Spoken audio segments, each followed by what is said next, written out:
I know the internet is filled with people saying they perfect and how perfect their life is, but on my channel, we're going to keep it a buck. This is Real Estate Nightmares, Part 1.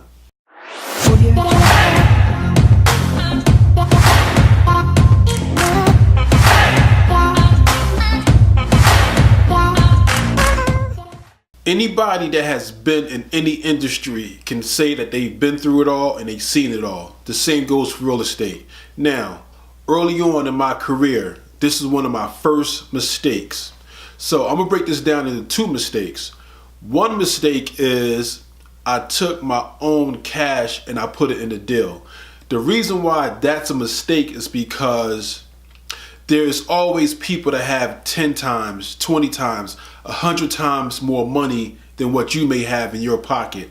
And my job as an investor is to help that person grow their money. So early on in my career, I made $60,000 underneath my mentor, and I was just this young grasshopper that was ready to go. I was eager, I was rambunctious. I couldn't wait to get out there on my own. So this was the mistake I made.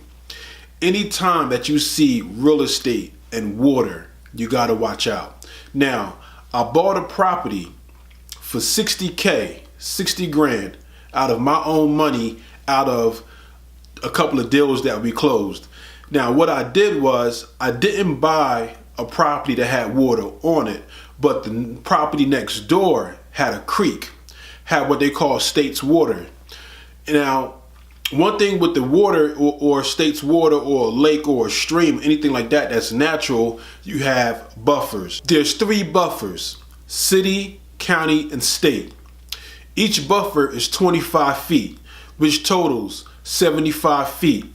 So I had a 50-foot wide lot. Next door to me was another 50-foot wide lot, which the stream ran through the property next door. But the buffers intruded into my property. So everybody in the city was trying to get these buffers waived. So they was applying for variances. Now, they wouldn't have made a rule if they were just going to give variances to let everybody get around those rules. So I was kind of stuck with this stream buffer, all 3 of them. Sometimes you get lucky and they waive 1 of them, or they waive 2 of them, but most likely they're not going to waive them all. So long story short, I had to deal with the buffer issue. So 75 feet intruded into my property. So I couldn't build the single family house that I wanted to build. How did that happen? I have no idea. I wasn't sharp enough at the time to look at the property next door to me. I seen a 50-foot wide lot on paper. I had the survey, I had the plat, and I thought my lot was 100% buildable. So I made the purchase, I bought the lot, I got my paperwork, I tried to have an engineer design a house. When the engineer designed the house, they was like, what about these creeks and these buffers? So I didn't have enough room on my 50-foot wide lot to put a desirable house. In Atlanta, it was a lot of McMansions going on. So the buffer intruded into my lot by maybe 30 to maybe 25 to 30 feet. So I couldn't put a 25-foot wide or a 30-foot wide or 35-foot wide house. So the lot was no good. I couldn't build it. So long story short, I still own this property till today.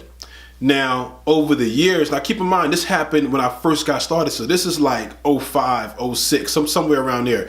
So I still own this property now. And every now and then I get a call from code enforcement saying, come and clean this property up, blah, blah, blah.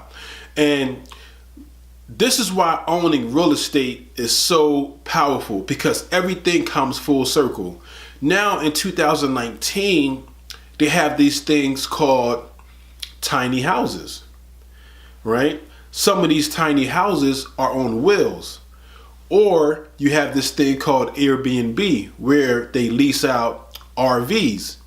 So now that I have this piece of land that I can't build a permanent structure, because that's the terminology when you're talking about building a single family house. I cannot build a permanent structure, but the land is still mine and I still have the right to use it. So I can either put a tiny house, and some of these tiny houses can fit in a parking space.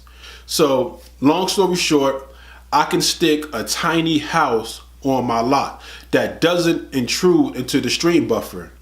Or I could put an RV and use Airbnb to lease out my RV that doesn't intrude into the stream buffer. That's why owning real estate is so important. That's why owning property is so important. I thought I made a $60,000 blunder a few years back, and now come full circle, I still own the property and I can still make it profitable today. All right. So if you want to learn how to avoid some of these blunders, that's why it's always good to mentor up, partner up. I have my free consultation up. Sign up. Even if you guys just want to call and just run over some of the ideas that you guys may have, I'm here. I do all kind of real estate consulting, from the little guys to the big guys. Musalotala, www.musalotala.com. Follow, like, subscribe.